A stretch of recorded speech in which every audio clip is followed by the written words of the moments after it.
mana anko ka kuma famo ka mimbaru ni deresula o tebbe o yekka warju tasira bo ko ne munun be jamana kono fana o me fama bonda wala ko ni mo munun kuma na oka ko nu yumina o fana la ko ola ko ne umben nan kariya chugodi ibnu mbazi ibnu usaimin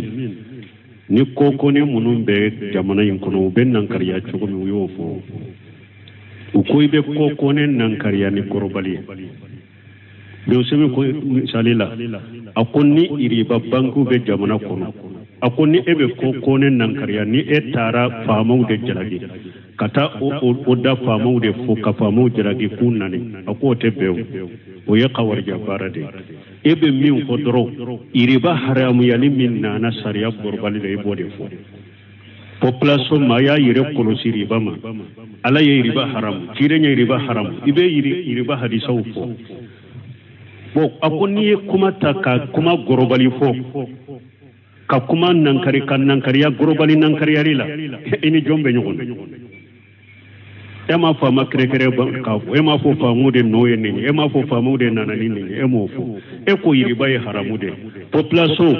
jama hada madoya ire korosi iriba ma iriba ya haramude ini jombe nyogon ko ne umbe nankari ni jogodela a ube donkeli munumbe jamana kono jamana de population aya yere korosi donkeli lamema donkeli kasetuma haramu de ye donkeli kolo munun nana ire wa donkeli lameli la hadisaw ne ayaw la ibo ulufo e mata dilo fama la ine jombe nyon akwa ben nan kare ni tobode la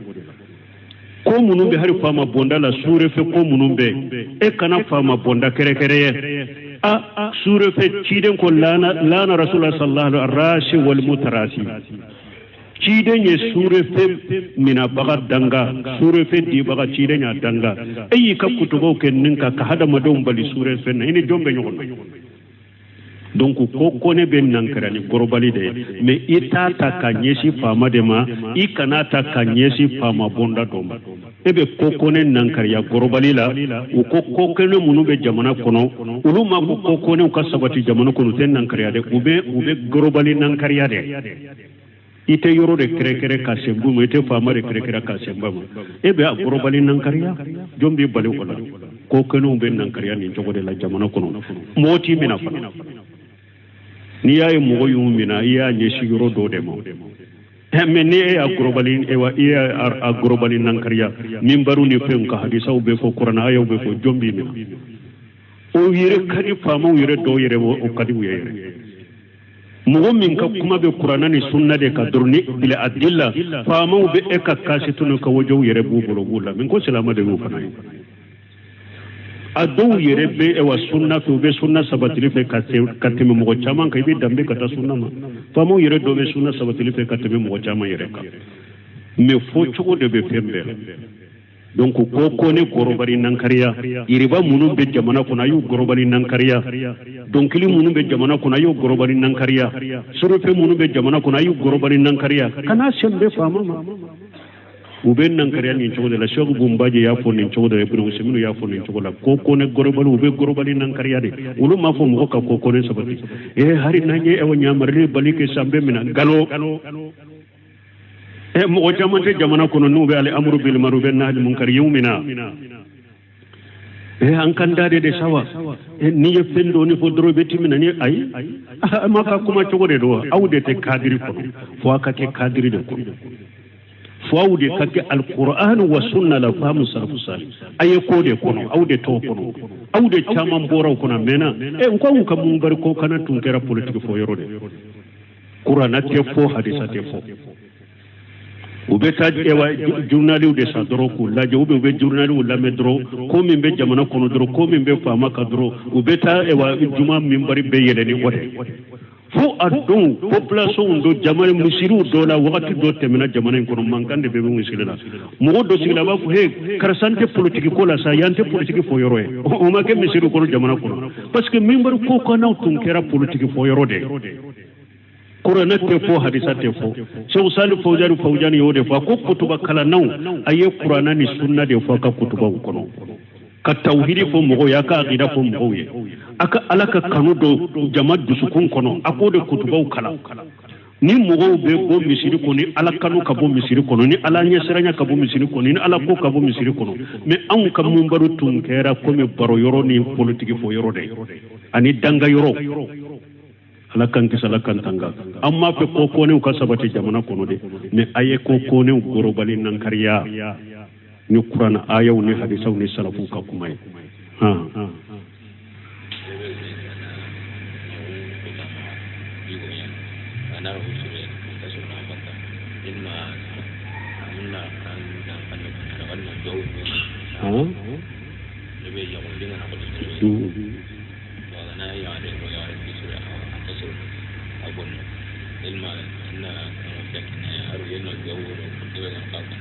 bon koni mogo min ni furu gere yara ma ce de do na do na muso la na ye muso nyine o te nyana bo yala do kere den be an do kere den do an be min fo doro yere ni ala ce iki yere contrôler de fo munun bila o be sababu munun ba to ni ye muso nyine nu boro kalama ko bi lo be bo ise ko dama yo de fo munun bila u ko lu dila ka bu yere la ani fana ni ala ce ka sirala nye ka ala deli sufela wulai ka wuli ka sujudu wulai ka do ke ala be muso no ye cogomi ani fana ka do ala ka latige de ni nye ka garjage de mena folo na ya soro ala ye ni muso min ka furu latige ni ino be na dongo do o furi be nyana bo furu be ke iko fana do ko be ala ka latige ne bono do ko werete ni latige te ala nya fo cogomi ala te ko jugu ke ala yen nin ke ko min kama eta do asan takrahu shay'a wa huwa sarru lakum wa asan tuhibbu shay'a wa huwa khairu lakum wa asa an takrahu shay'an fa huwa khairu lakum wa asa an tuhibbu shay'a fa huwa sarru lakum hada madin be shaka fendo kanu ka hera tala ibe shaka fendo ko ika hera tala ebe shaka fendo kanu ika ibe shaka fendo ko ika hera bodela ebe shaka fendo kanu ika hera tola wala ko mina ko bebe alakalla tige de boro wata bali be sababu daga le ka tusuri ka kontine ka musonyina ka la dele abe musonyima no ye chokomi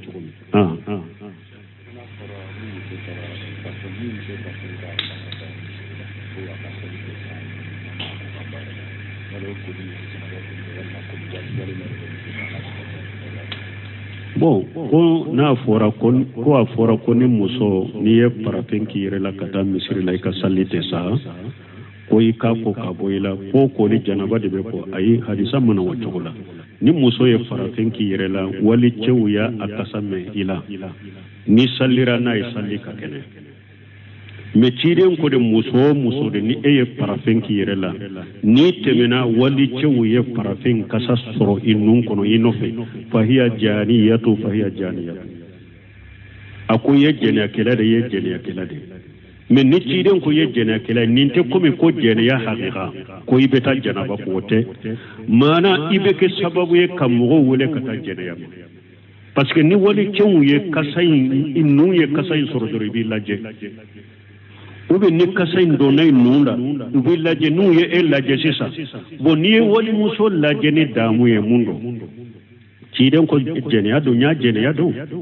ube anunye kasa misoro ela o kera sababu ke kanuni damu do adusukun kono do nya bila o jene ya la e muso de ya bila doni ke ban harisa saraw ba ko la nyini yeninde ni ciden ko ye jene kelay ate komi ye jene ya yereke ini wali muso jera ye jene ya yereke janaba ko bi ka wote mana be ke sababu ka mo wele kata jene ya ma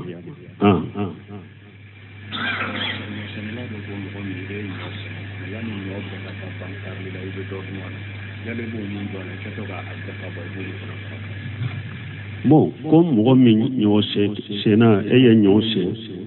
donc ebe munun do nyola sani ika nyobe tige yala ubulu jatewa ahani dutan kacha ubulu be jate na ya soro folon ka chogodo ibe munun tige ewa sanyola ibe sanyodo tige folola uga ado taka ka kisebo kadu kungo ewa dunka fayo bashisa otumbe ube kenenge ni asera dogore do masana kamo iba atige kabila tilela ka akek minan kono ka dun to do bamura kauna ulu na nyogona utigeli wote jate mais na ya sur mo mi kungo de be ela e ka nyo sera degerema fon kata saw bi duru nyogona tige ko goshi ko du ube saw keme nyogona ko so tige ko goshi ko du sana to kashe ko be jate de ni sai bu duru min tige ko jate ibo sabede ni saw keme hakkede de e wajate ko goshi ko ke ika du fenye sana to kamo ibo jate de donc ni ya apetige wakati mi ka be goshi wakati mi ibo o jate o faraka iba jakabo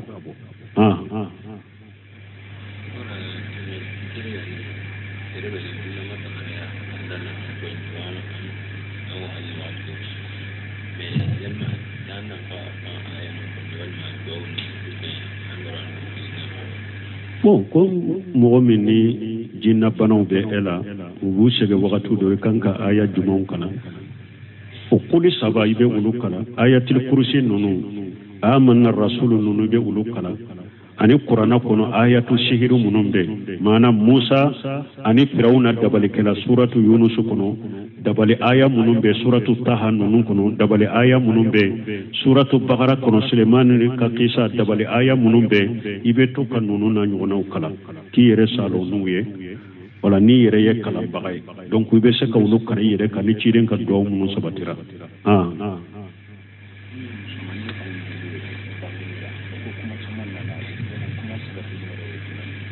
bon ko min ye musomani ka kundi kuma caman nana la sabatile ye mun ye kuma fula de nana la doni kabaw do ko den yere ni musomani a kunte di ko parce que cide nyambali an kana den musomani kundi muso kundi na rasulullah sallallahu alaihi wasallam an tahluqa al mar'ata rasaha ko cide nyambali like muso kana kundi ko hari heju yoro na almura yoro ciden ko muso kana ko fa kana kundi aka bolon ko ni kun hakede minaka e waturu kere kere na potige mais alete ko feli ke ate dilike donc ko ola musomani kunte di ko ani fana hadisa nana ko den kun ka di ko abe nana ni ce demirede ko musomani demirete donc ko musomani kunte di minye ibn mbaji ben ninde ka Sheikh Sal Fawzan ben ninde ka ibn Usaymin ben ninde ka al-lajnatu da'ima li muslimi wal tawliya fatawa ken kode ka fo den yere musulmani kunteti o har na kuma di ko be ku shigu nonun jate de mina doro u be warje hakke minna ibo o shefa sadaqati na kunteti me doni ke ba wore ko e wa hadisa munun nana ko den tile wolon furanna ika kundi ka den kundi saka faka ko den bede bala ani fana hadisa do nana ko ciden ko wa mi to anhul aja ko ye tora bo den kunna ko kunsigi folo be komi nogode ko yibo bala de doni ke ba munun be nenka wulu fana ko musomani o ce mana be kumbe dimba jigi Sheikh Albani boka ka fo musomane cemane bede kumbedi hadisa munun nana ya bede fo ala kulli hali sosoli de benina nunu fula kelen kelen ni min sembera min na basitika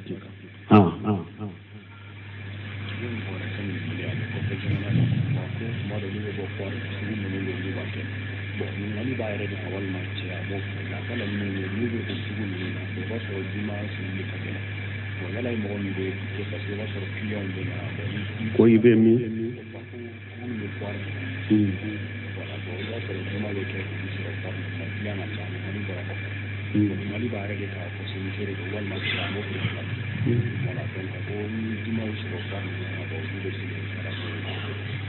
eko abora yurwe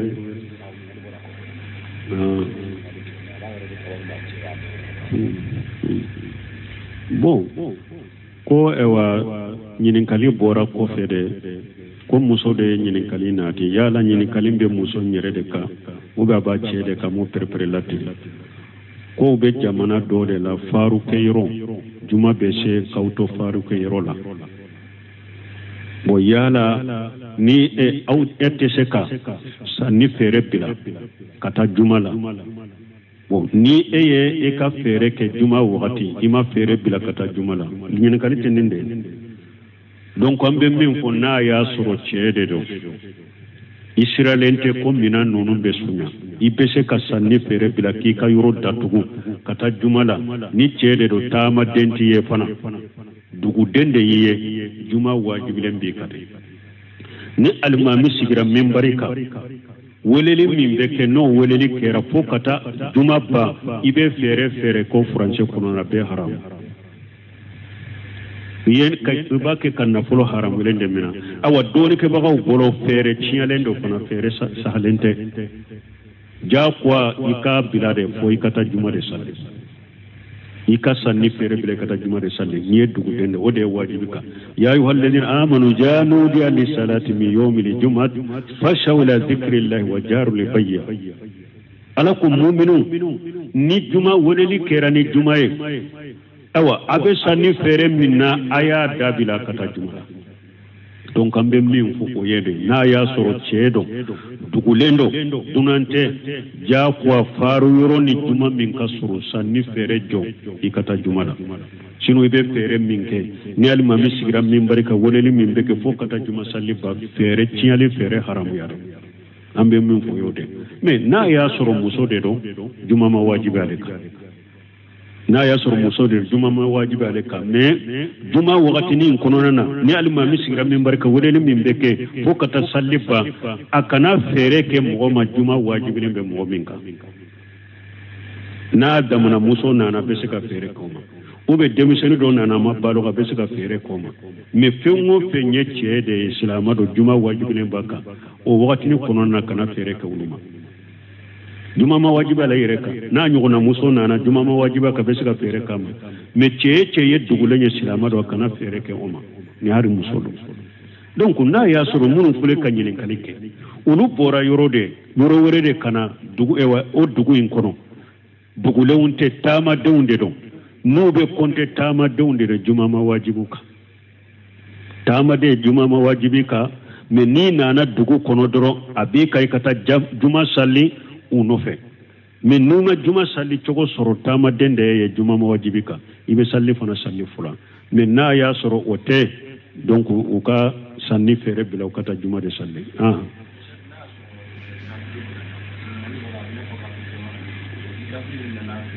har na ya soro ni kafiri de nana sanni ki bolo juma wajilen be kafiri ka munya to ama juma sallaka kafira de ya to lagara la banyin ka juma sallina ma salakakum fi safara qalu lam nakun min al musallina buna usemenu to ko be nyin ka sallilaw abu kawur me kuto kafira de da teke ni kafira tunte uka kafira tunte salli wajibilen be ka wallahi ube nyin kala donc ate daga kafiri hari ni kafiri lo chema juma wajibilen baka kafira de ya to ama juma salli kana fere kama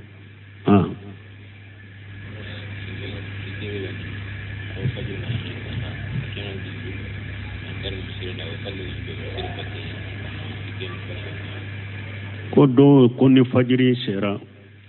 ko atena misirik la ko me abe salla ka sokono misiri mogo no fe ka to ka sokono o te salli ikele masalli imasalli jamafe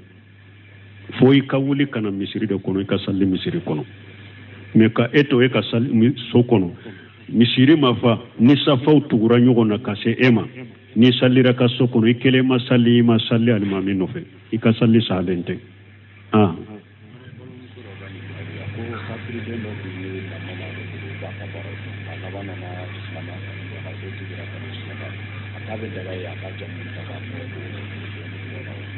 bon ko doko kafiri dendo tumbel lamo lale bolo ile kafiri dendo lamo o akera silamaye ka tube abolo ka ke silamaye yala be daga ka jammu kan Allah wote daga ye ayi islamiya min keni sababu ye ciden ko la in yahdi Allah bika rajulan wahida khairul laka rajulun wahidu khairul laka min umur ni'am ako ali ibn abi talib man ni ala ye mo kelen kandani ka sababu ye kawsi ma nyame bile o ya soro ulukan e wanna folon nyumanye na bu nyame bile de abe ko ni an fana ba fo sia kawsi ma miliyariye donc o ya kandali minke ambe ala deli ala ko baraji sabati ka sabiye ka le fana sabati islamiya la me ate daga ki to kala te daga ki jammu kala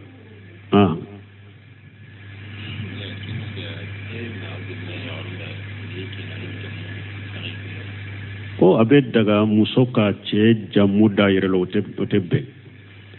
bɛɛ n'a ka danbe de don ciden ko mɔgɔ o mɔgɔ n'i yɛrɛ wele ka taa mɔgɔ ma ko i fa ka jamu kɛ i jamu k'a ka jamu ye bon k'a sɔrɔ e yɛrɛ b'i fa dɔn mɔgɔ b'i fa dɔn a ko arijanna kasa na haramuya i ma janko ina don donc a tɛ bɛn mɔgɔ si ka mɔgɔ wɛrɛ ka jamu ta bɛɛ ka danbe ka taa i fa de ma bɛɛ ka danbe ka taa i ka kabila ma mɔgɔ kana mɔgɔ jamu ta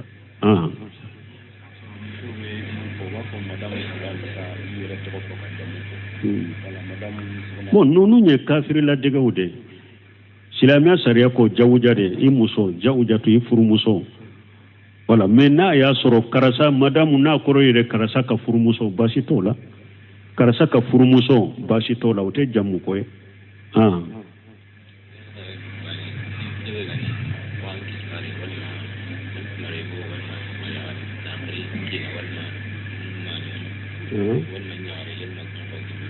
bon ko min ye e mɔden denmuso ma u b'a fɔ i k'a fɔ muso ou bien e mɔden denmuso fana k'a fɔ a mɔkɛ ye n cɛ ninnu tɛ bɛn ninnu ye laadaw ye b'an bolo donc silamɛya sariya la ala ye min wele min na sariya ye min wele min na i b'o de wele ala hafidan silamɛya sariya ye i mɔden wele de ko alhafidi i mɔden i b'a wele o de la nin fana aljaddu i mɔkɛ silamɛya sariya ko jaddu i b'a fɔ jaddu mais ni e ko sisan a muso mɔgɔ min tɛ a ɲɛdɔn a t'a kɔrɔ dɔn a b'a jate minɛ i muso de don ou bien nin fana bɛ n'a y'a fɔ mɔgɔ min na a tɛ nin ko sugu la a b'a jate minɛ cɛ de ye o ye de ka kow ɲagami de donc i b'a fɔ i mɔden ma mɔden fana b'a fɔ nin ma nin ye n mɔkɛ de silamɛya sariya ye ninnu fɔ cogo min a y'u fɔ o cogo de la pour kow kana ta ɲagami mɔgɔw bolo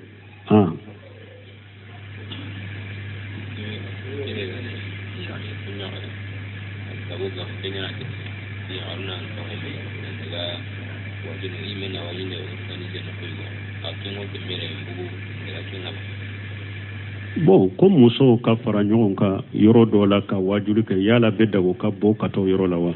bon ni fitina yɔrɔ tɛ n'u ni wali cɛw tɛ ɲagami ye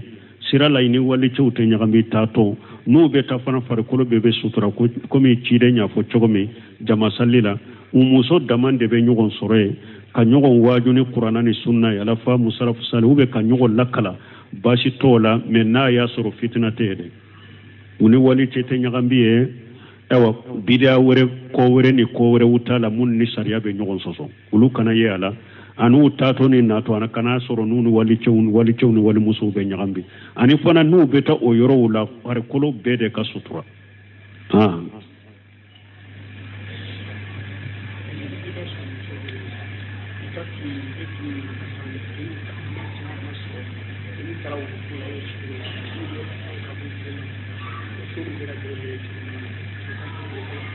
ma faamu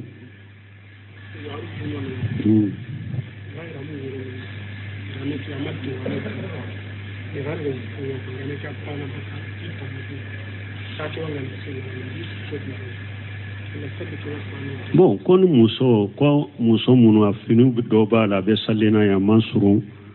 a man ja fana n'a ye sujudu kɛ a senfara bɛ bɔ na uruko ko a jɔli mɛ ne a welela uruku n'a ye uruku kɛ ko fini bɛ pa o bɛ cogo di muso ka fini kana kɛ ko a man sura man ja fo a ka ja de fo muso ka fini ka ja de ciden ɲininkara tuma min ciden ko cɛw ka fini ka k'u gɛlɛnkala camancɛ la u ye musow ye ciden ɲininka a ko musow b'u ka tafe bolo kɛ cogo di sa e ko cɛw ka tafew ka da alikabakuru fura kɔfɛ u bɛ gɛlɛnkala camancɛ musow b'u ta kɛ cogo di a ko aw ta ka fufaw nɔfɛ suburunya kelen o muso y'a ɲininka a ko n'an y'a fufu suburunya kelen dɔrɔn ni i ka fini mɛlɛkɛra kala la u bɛ kabakuru i senfara bɛ bɔ dɛ ciden ko aw y'a ta fufa nɔfɛ nɔngo kɛlɛ fini ka buru dugukolo kan ni nɔngo kɛlɛ n'a bɛ fufu i nɔfɛ aw ka ta kɛ o cogo de la wala muso n'a bɛ sali la ka sali fini la deri sabiqal kafif allati yasturu juhura qadamayha o de bɛ risala yɛrɛ kɔnɔ ka fini aqallu ma yuzil mar'atu min al-libas bo fana ko dogoma de ama fo chama chama fo dafale akoni muso ka sallifini dogo yara chogo chogo ko akake dolokiye mi nyuru walendo aka giri min ba koro ote don e wana dafale ndo be muso ka semfara fura be datugo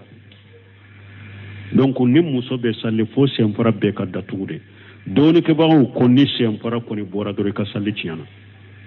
ni semfara bora har inkari sala malikiya ni muso sallira semfara bora ka to sallira do salli be ciana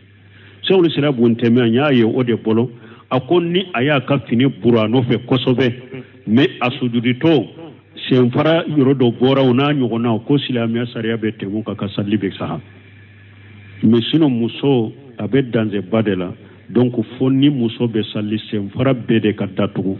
janko eta make sujuru yere ma folo e kumbele mina dro fini panna o fini ma dafa de